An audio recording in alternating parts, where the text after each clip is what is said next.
Good evening, Papua New Guinea, and welcome to another episode of Business PNG. Now, university science projects are discovering new ways for commercial viability with the help of the National Fisheries Authorities, as well as the Secretariat of the Pacific Community. The University of Papua New Guinea has started this giant freshwater prawn project here in the middle of the Sirinumu Dam. Universities in Papua New Guinea have taken the turn in breaking from traditional projects that were done exclusively for teaching and learning purposes. Most universities now create commercial opportunity-based projects that take teaching and learning to new levels. Especially if the project is within a science department, it forces test tube students to dabble in business, whilst creating commercial opportunities for the university. Secretary for the Department of Higher Education, Professor David Kavanamur, gave Business PNG more insight on the subject. We in the Department of Higher Education, Research, Science and Technology have been working closely with the universities to change the way teaching is done in the universities, particularly through the curriculum, the academic curriculum of universities, whereby we working hard with them to shift attention away from lecturer student focused projects to more student oriented projects. There is a commercial wing to it that is tied to the community platform because we appreciate that the problems are out there in the community, they're out there in society, but the solutions are also out there in the community and society. And so we're encouraging through the national government of Papua New Guinea a focus on those disciplines that are priority for the country, particularly in science and technology and business and sociology as well, so that we get our students to go out into the community, work on a project, and those projects will have immense societal benefits as well as commercial benefits. A university project with a promising future of increasing income as well as food security on a national scale is the University of Papua New Guinea's giant freshwater prawn project that educates and utilizes local aquaculture cluster farmers.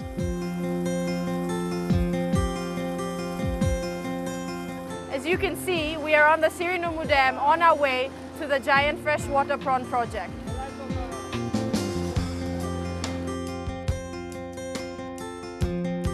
The project was first pioneered in 2014 with the help of the Secretariat of the Pacific Community and the National Fisheries Authority.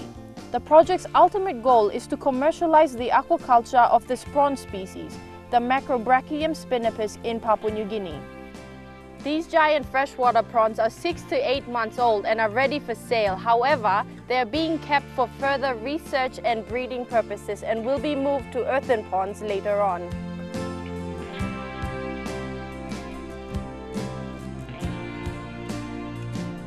Pacific countries such as Fiji are more advanced in aquaculture, having years of head start and importing from Thailand and other Asian countries. PNG's prawn species, however, is native and indigenous to the country, yet we are lagging behind.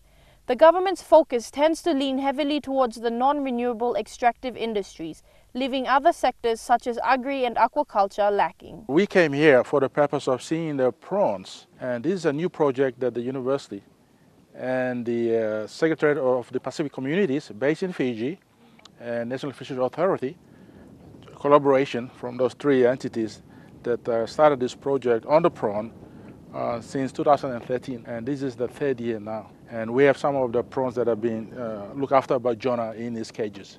Most of our people live at the village level, around 85%. And this kind of project, when you talk about fish farming or prawn farming, these are best projects for the people at the village level. The technology to look after those fish and the prawns is quite simple. It's just that they have to learn those techniques in a given period of time, and they can look after those agriculture projects by themselves. And that can generate income and as well as for food security. Agriculture of giant freshwater prawn, that's a species that is present in this country. It's an indigenous species. We have done a trial since 2014 with the help from the Fijians or the SPC, and in fact we managed to spawn the mothers from the larvae, small baby larvae, up until the adult that you've just seen. Okay, it took about 8 months to reach that size, and that size is for commercial purposes now if you want to sell. We have completed the cycle. And we have repeated the hatchery technology.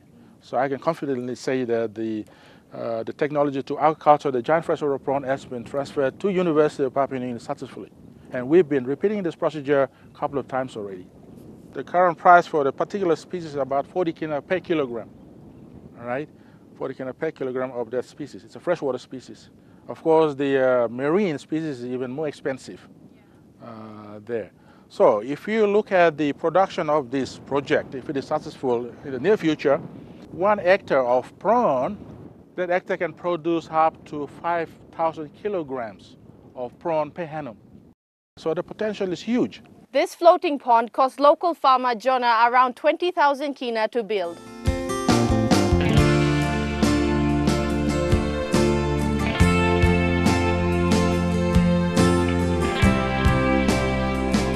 Are some potential donors that can look at this potential of this project and try to fund this so that we can go into the pilot stage of this project. The technology has been transferred already, and now we are ready now to take it on to the pilot phase to know whether it is viable. As I see it, it is economically viable. They've done it in Fiji, and we got a lot of resources, we got a lot of water, we got a lot of rivers there. All the infrastructures are there. It's just that we need capital investment to make it happen so that our potential farmers can involve in this project. So there is a potential, huge potential for this particular species there. And as I mentioned about the market already, there's a huge market there. We have done a little survey in Port Moresby, and we have seen that there's a high-end restaurants and potential, high-end end of the society. There's a market for the particular species there. So the market is not a problem.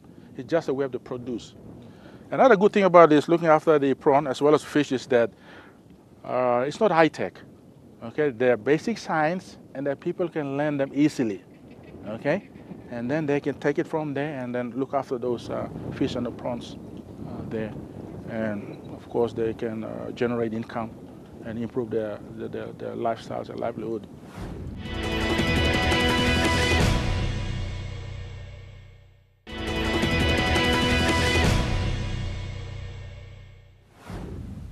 The Pacific Adventist University Biofuel Research Project was kick-started in 2013 based on a study conducted in 2010 by an undergraduate student who figured out that within Port Moresby alone, 10,000 liters of waste cooking oil was being thrown out. The student was then able to successfully test the biofuel on a PAU Kubota lawnmower.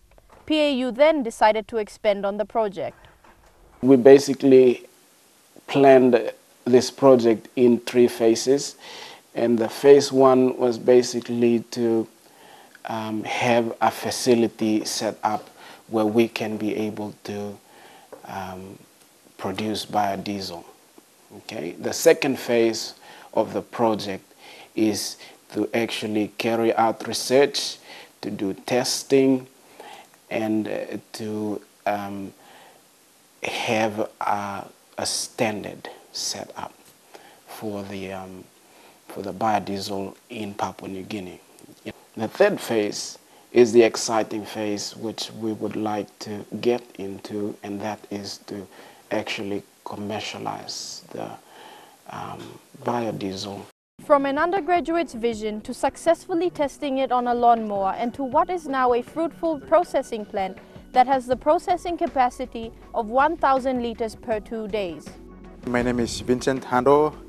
I am the plant technician for Biofuel Energy PNG, a research development project facilitated by PAU.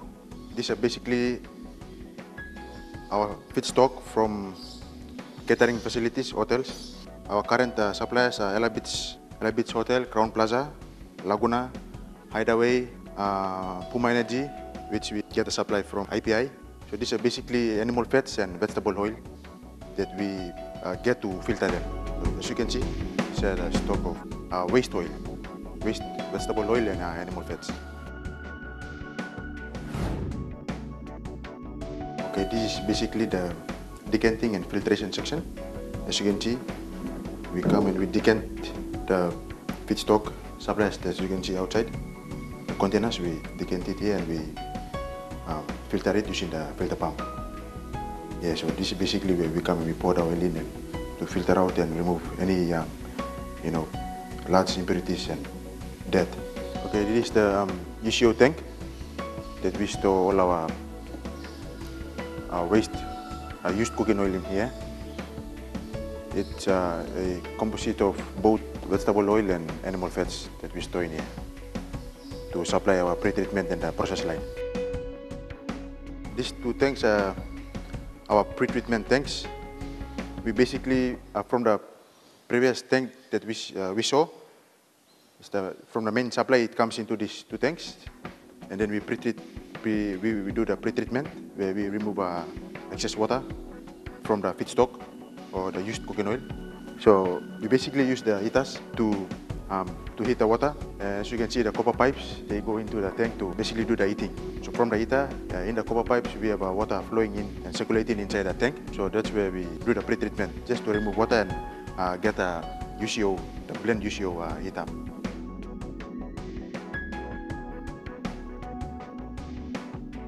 This is the heating reactor from our last scene. You can see it's the pre-treatment. The oil is sent from the pre-treatment area, the tank, into this reactor. This reactor is basically to heat up the oil to around 50 degrees Celsius. It's basically for us to heat up the oil to 50 degrees Celsius, and then we get a sample here to test to find out the water content in order for us to do methoxide reaction. So from this tank now we run the UCO from the tank, and then it mixes up with the methoxide reactor into the reactor tank. That is where all the mixing and chemical reactions take place in this tank. So this tank is just for heating, and this is for the reaction. This is basically our methoxide reactor. As you can see, this small tank. This is where we get the sample from our heater tank previously we saw. We test the water content to find out the right amount of methanol, potassium hydroxide to do the mixing, and then we send it into the reactor tank where all the chemical reactions occur on the other side. These are our methanol drums, and our potassium hydroxide bags are on the other side. Okay, as you can see, this is the separation tank. This tank stores our wet biodiesel. We let it for overnight. It stays overnight.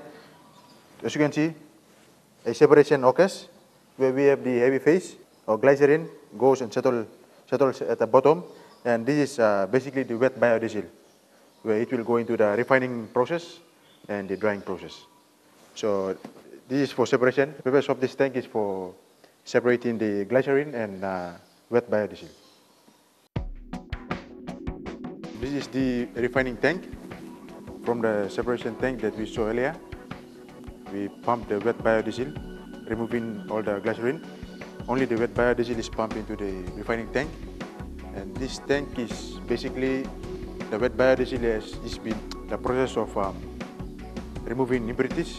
We use citric acid to wash down the wet biodiesel. So after that, we also pump fresh water to remove traces of acid, and then we pump the wet biodiesel from the refining tank into the dryers. In the dryer, we remove or evaporate water substance or water content in the wet diesel.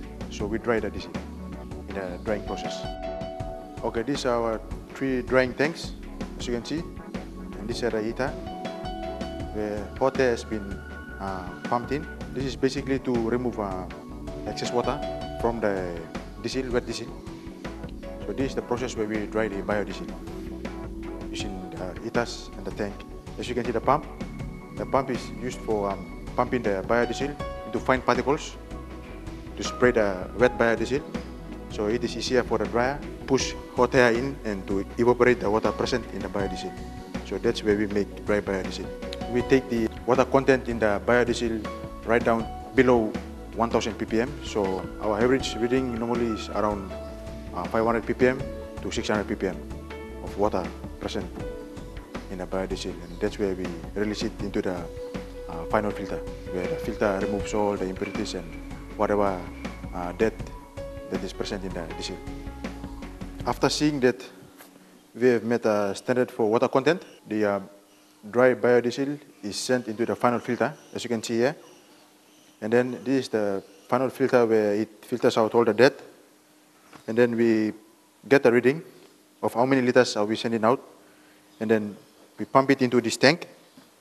So this is the final product of biodiesel, this tank. This is where we store the diesel in. We have several vehicles running on 100% biodiesel, and this is one of them. This is Mr. Ben Kumar's vehicle, and as you can see now, we'll be putting biodiesel into the vehicle. This vehicle has been running on biodiesel for nearly 1 year now.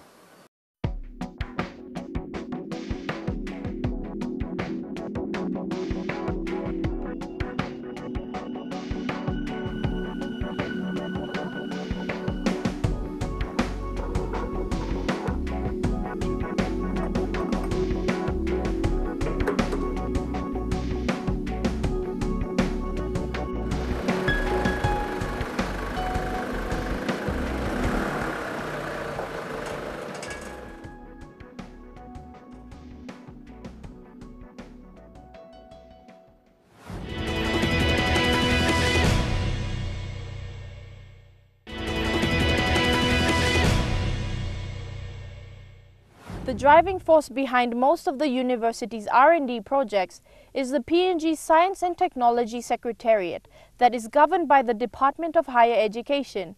CEO of the Science and Technology Research Secretariat, Professor Lohi Matainaho, summed up the importance of PNG's biodiversity by stating that the world could do without a small country like New Zealand, but the world could not possibly do without PNG, because we contribute 8% alone to the world's biodiversity and natural resources. The PNG Science and Technology Council is a new establishment of the Papua New Guinea government.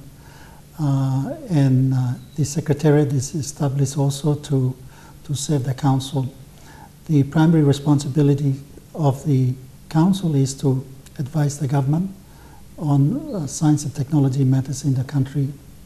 But we also tasked to also develop and implement a strategic science and technology plan, basically having science plans that identifies exactly what our government would like to undertake in research.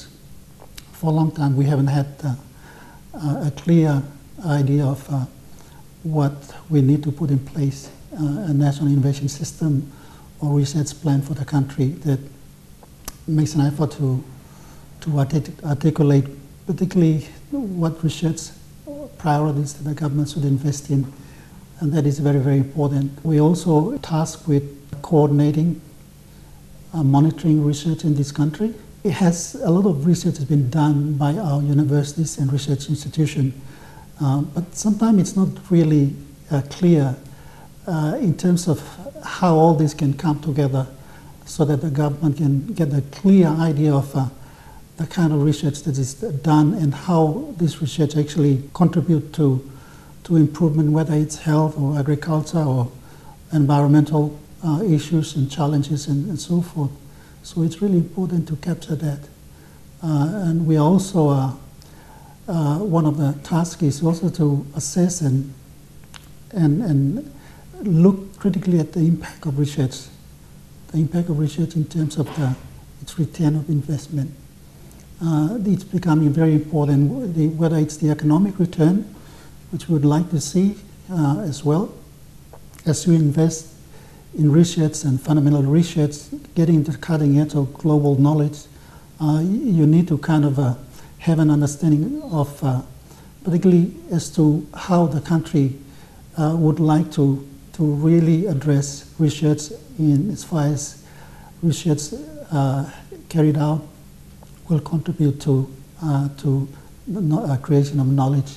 He went on to clarify how university projects are now taking into account the return on investment, thus encouraging a commercial basis for the projects, whilst tying in community involvement and development. Research and development university projects play a big role in building a database for the country's indigenous knowledge on plants and animals. And that's all we have for this episode of Business PNG. For more information, if you would like to watch this episode again, log on to www.mtv.com.pg, or to join the conversation, like our page on Facebook or follow us on Twitter with the Twitter handle @BusinessPNG. Until next week, have a pleasant evening. I'm Leon Jarari and this was Business PNG.